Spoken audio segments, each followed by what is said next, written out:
একদিন পশ্চিমবঙ্গের 50% মানুষ উর্দুতে কথা বলবে ইনশাল্লাহ।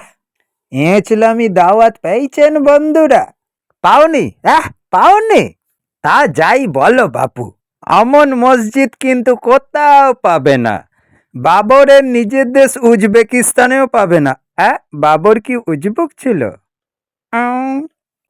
তো ভারতবর্ষের যারা বাবরের সন্তান সন্ততি তারাও কি উজবেকের বংশধর? আমার কোনো দোষ নেই। গুগলে সার্চ করলাম, ফরগানা বলে একটি প্রদেশে বাবরের জন্ম হয়েছিল। এটা ঐতিহাসিক সত্য, গুগলেও রয়েছে। আর এই ফরগানাটা হলো বর্তমানে উজবেকিস্তানের কোনো একটি গ্রাম। আমি কি করব? অবশ্য চ্যাপ্টা পৃথিবীর লোকজন আবার এসব ভূগোল টুগোল ম্যাপ বুঝতেই পারছেন, ডট ডট ড্যাশ ড্যাশ। তেল লাগালো ডাবার কা, নাম মিটা দো বাবার কা। তো এই বঙ্গীয় মহাপুরুষ বোধহয় কিছু মার্গ দিশা রাস্তা দেখাতে পারবেন বলেই মনে হয়। এরা তো কাফের হয়ে গেছে দেখছি।